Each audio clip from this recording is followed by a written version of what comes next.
오늘부터 요엘서를 읽고 또 묵상하게 되는데, 또 요엘서를 통해서 또 하나님의 음성을 듣기를 주의 이름으로 축원합니다. 요엘서는 이 남유다 7대 왕 요아스 때 활동하던 그 요엘 선지자가 그 남유다 백성들을 향해 기록했을 것이다, 이렇게 학자들이 이렇게 추측을 합니다. 요엘서 이게 1장이 남유다 전체를 향한 심판의 메시지이면서 또 인류 전체를 향한 심판의 메시지이기도 해요. 어떤 죄를 저질렀는지는 말해주지 않아요. 그러나 여러분, 우리가 열왕기나 역대기 그리고 여러 선지자들을 통해서, 선지서를 통해서 남유다가 어떤 죄를 저질렀는지는 우리가 알고 있죠. 요엘서는 그런 죄의 목록은 말해주지는 않지만 죄를 멈추지 않았을 때 무서운 재앙을 만난다, 무서운 심판을 만난다라는 것을 우리에게 알려줘요. 우리가 이제 심판이라는 이 말을 너무 많이 들어가지고요, 많이 좀 이게 심판하면 그냥 심판이 일어나는가 보다라고 많은 사람들이 생각을 해요. 근데 요엘서를 통해서 참 심판은 무서운 것이다 라는 걸 우리가 한번 다시 이렇게 생각하게 되는 것 같습니다. 2절에 보니까 너희 늙은 자들아 너희는 이것을 들을지어다, 땅의 모든 주민들아 너희는 귀를 기울일지어다 이야기를 하고 있어요. 그러니까 지금 이제 나이가 들어서 있는 사람들이 있죠. 그리고 모든 사람들을 향해 지금 살고 있는 사람들한테 외치는 게 뭐냐면, 이제 하나님의 심판의 때가 이르렀다라는 거죠. 사람들을 이렇게 보면서 악이 지배하고 그 악이 멈춰주질 않고, 그래서 사람들은 그 악에 빠져 살고 있다라는 거예요. 그러면 이렇게 사는데 우리는 어떤 삶을 맞이하느냐? 사람들이 막 추측하고 예측하는 게 있잖아요. 우리 뭐 세상은 이렇게 된다, 뭐 미래학자들이 이야기하고 이런 이야기를 하잖아요. 뭐 경제에 대한 미래, 뭐 우리 대한민국의 여러 미래들 이야기하잖아요. 근데 우리 하나님의 사람들은 누구에게 귀를 기울여야 돼요? 하나님께 귀를 기울여야 돼요. 너희는 귀를 기울일지어다. 너희의 날에나 너희 조상들의 날에 이런 일이 있었느냐. 그러면서 어떤 일이 일어나는지를 알려주고 있어요. 그러니까 이제 4절 이후에 어마어마한 심판이 이제 이 땅에 다가온다는 걸 알려주고 있죠.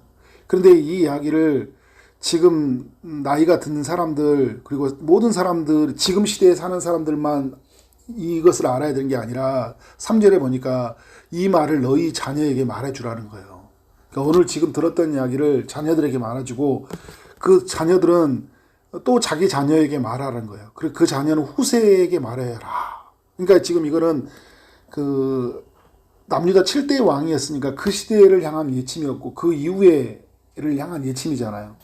남유다가 20대 왕까지 있었으니까 20대 왕 때 완전히 멸망을 하잖아요.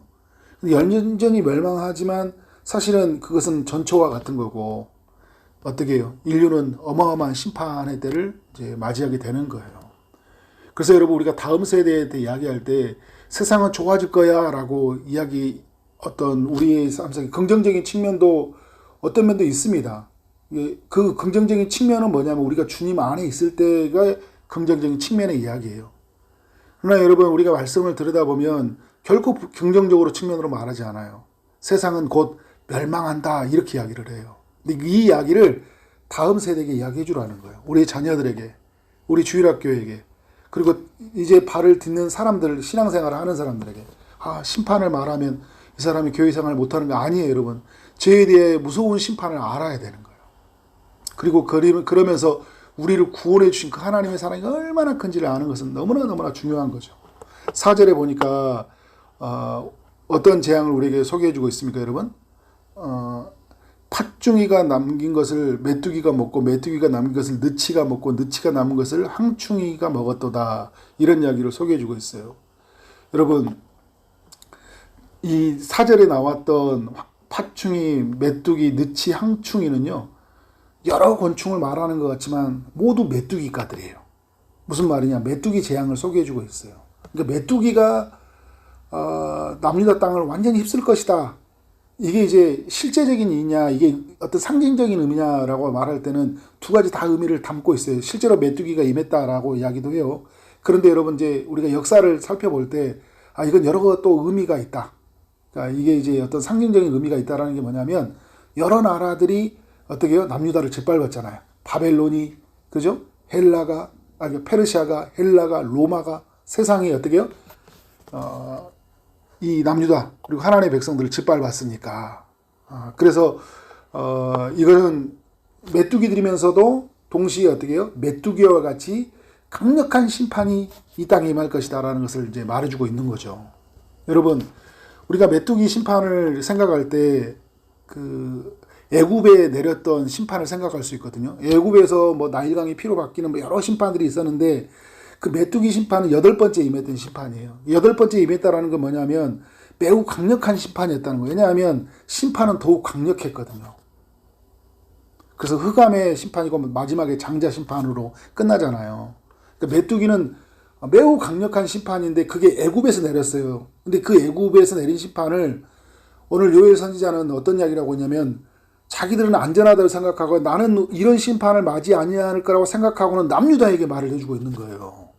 하나님께 언약을 맺었던 사람들이고 성전을 짓고 하나님을 예배하고 살아갔던 사람들, 자칭 자기들은 하나님의 선민이라고 생각했던 이 사람들에게 뭐가 임한다는 거예요? 메뚜기 재앙이 임한다라는 거예요. 어마어마한 선언인 거예요. 이 무서운 심판을 오늘 말한데 여러분, 4절에서 나오는 건 이 메뚜기가를 4번에 갇혀 서게 한다는 건 뭐예요? 그 8번째 강력한 애굽에 내렸던 심판이 이 땅에는 더 강력한 심판이 임한다고 이야기해주고 있는 거예요. 왜요? 언약을 깨뜨리고 하나님을 떠나버렸기 때문에.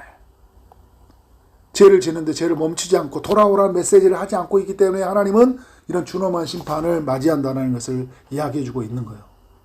근데 오늘 보면 메뚜기가요, 한 번에 몰려오지 않아요. 한 번에. 한 번에 오면 여러분 그렇잖아요. 한 번에 끝나면 좋겠다고요. 한 번에 끝나면 좋겠다고요. 여러분 그렇잖아요. 시련이 연속됩니다. 이게 이제 하나의 곤충이 이게 끝나면요, 이런 이야기 하잖아요. 팥중이가 남긴 것을 메뚜기가 먹었다고 그래요. 그러니까 팥중이가 한번 쓸었어요. 그래서 메뚜기가 다시 몰려왔어요. 그 남은 것을 또 쓸어요. 그리고 끝난 줄 알았거든요. 느치가 온 거예요. 또 다른 메뚜기가 느치가 와서 또 먹는 거예요. 그리고 또, 그런데 여러분 이제 끝난 줄 알았어요. 그런데 이제 뭐가 또 나타나는 거예요? 황충이가 나타나는 거예요. 근데 여러분 역사적으로 보면 그런 거예요. 바벨론으로 끝난 줄 알았어요. 페르시아가 있어요. 페르시아로 끝난 줄 알았어요. 이 지긋지긋한 식민지의 역사, 지긋지긋한 이 포로기의 역사, 그죠? 그런데 계속 이어져요. 한 번에 몰아치는 게 아니라 이제 여러 번에 걸쳐서 거치는데 어떻게 해요? 이게 남은 것을 또 이렇게 사라지게 하고 사라지게 한다는 것은 뭐예요? 모든 것을 사라지게 하는 그런 어떤 심판의 모습을 볼 수 있습니다. 그래서 여러분, 심판의 특징이 있는데요. 심판은 모든 땅을 향한다는 거예요. 그리고 모든 사람들을 향하고 있어요. 그리고 심판은 계속되고 있어요. 그리고 심판은 더욱 강해진다는 거예요. 근데 여러분, 이게 우리에게도 마찬가지잖아요. 이 땅에 여러분 종말이라고 이야기하잖아요. 종말이라는 말은 심판이 이제 시작되어졌다는 거거든요. 예수님이 오셨을 때 이제 심판이 완성이 되어지는데, 심판은 어떻게 해요? 모두에게 임한다. 계속 임하는데 더욱 강력하게 임한다. 모든 것을 쓸어가 버린다 이야기해요. 그래서 여러분 5절에서 이런 이야기를 합니다. 이제 5절에 뭐냐면, 취하는 자들아 너희는 깨울지어다. 그러니까 술에 취해서요, 심판이 올지 세상이 어쩔지 그냥 자기가 포도 농사를 지은 사람들은 그냥 술에 취해가지고 좋아서 있어요. 근데 네가 좋은 걸로 끝날 줄 아냐? 이 좋은 것에 웃음을 어떻게 웃지 못하는 세상을 맞이한다라는 거예요. 그러니까 여러분, 깨어 울지어다 이렇게 이야기해요. 깨어 울지어다. 그러니까 무슨 말이냐면, 여러분 그냥 다 잃어버려가지고 그런 울음이 아니라 그 시대를 내다보면서 그 시대를 안타까워하면서 어떻게 해요? 지금 깨어서 정말 안타까운 마음으로 하나님께 부르짖으라는 거예요. 이건 회개를 촉구하고 있는 이야기고요. 술에 취해서 하나님의 그때를 맞이하지 못한 채 그냥 흥청망청 사는 사람들 향해 주님이 주는 예침인 거예요. 포도주를 마시는 자들은 너희는 울지어다 이야기하잖아요. 이는 단 포도주가 너희 입에서 끊어졌습니다. 이제 달게 먹었던 시대는 끝나는 거예요. 이게 여러분 무서운 심판인 거예요. 죄를 멈추지 않으면요, 지금 내가 막 좋다 여기다고 생각했던 것들이 다시 어떻게 해요? 단맛이 쓴맛으로 바뀌는 때를 맞이하게 되는 거예요. 그러면서 이제 6절에 메뚜기 떼가 얼마나 큰 떼를 이루었는지 그들은 강하고 수가 많으며 사자의 이빨 같고 암사자의 어금니 같다고 해요. 그래서 역사적으로 보면 이게 이제 뭐 바벨론, 페르시아, 헬라, 뭐 로마를 볼 때 어떻게 너무 강력한 나라인 거예요. 그죠? 강하다, 심판이 강하다라고 말하면 것을 말하는데 그 심판을 주는 대상들이요 너무 강해요. 7절 보니까 이제 뭐라고 하냐면 메뚜기 떼로 인해서 포도나무와 무화과나무가 어떻게 해요? 말갛게 벗겨지고 그 모든 가지가 하얗게 돼버렸다. 그러니까 완전히 수치스러운 세상을 맞이하는 거예요. 심판은 여러분 우리의 수치를 완전히 드러내버려요. 예수님이 우리를 대신해서 심판을 받으셨잖아요. 그 심판이 뭐예요? 수치스럽게 당하셨잖아요. 우리가 받을 수치를 주님이 당하신 거예요. 그러니까 여러분 은혜의 시대라는 게 그거예요. 지금 우리 믿음의 사람들에게 너무 영광스러운 게 뭐냐면 우리가 받을 심판을, 그죠? 계속되는 심판이고, 그죠? 마지막 때 더 큰 심판인데 그 심판을 어디에서요? 십자가에서 우리를 위해서 받으셨잖아요. 그 수치를 받으신 거예요. 그래서 8절도 보니까 이제 어떻게 해요?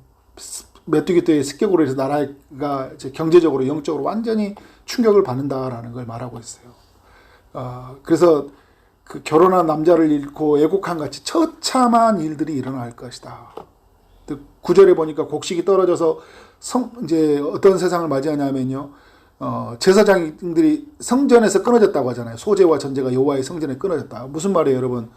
이제 곡식으로 성전에 드려야 되는데 이게 끊어지니까 어떻게 할까요? 제사를 드릴 수 없고, 제사장과 이런 사람들은 어떻게 성전에 봉사하는 사람들은 그걸 먹을 수 있으니까 성전에서 머물 수가 없는 거예요. 예배가 사라지는 세상을 맞이하는 거예요. 이게 여러분 좀 무서운 심판 중에 하나예요. 계속 이렇게 우리가 선지서를 보면 어제도 이렇게 우리가 호세아서를 이렇게 읽고 마무리를 했지만 무서운 것 중에 하나가 예배 없는 세상이에요. 제가 2주 전에 그런 설교를 나눴었는데 지금 우리는 여러분 이런 거 있거든요. 예배 막 마지못해 드리잖아요. 형식적으로. 너무 의무적으로.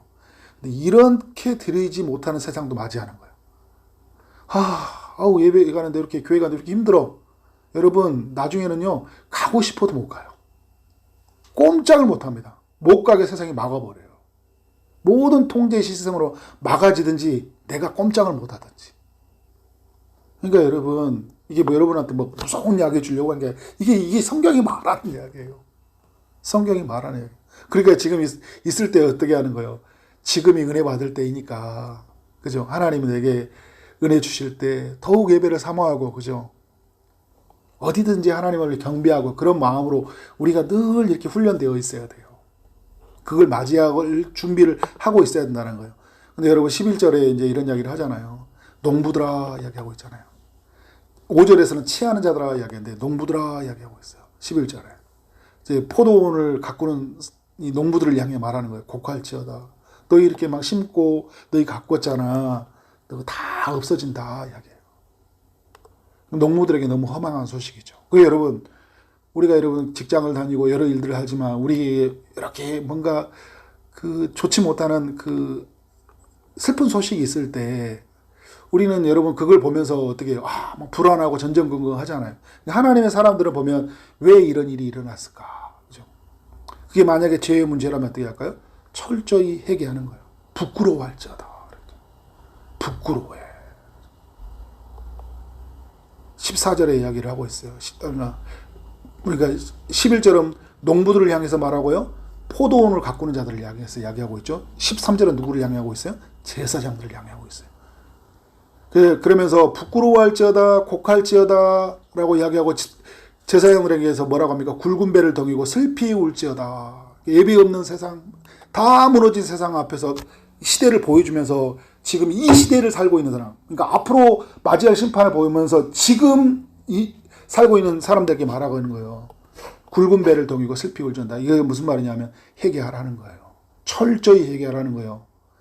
이건 제사장들만 뿐만 아니라 성전에서 예배를 수종드는 사람들 있죠. 레인들, 모든 사람들에게 말하고 있어요. 울면서 어떻게 하는 거예요?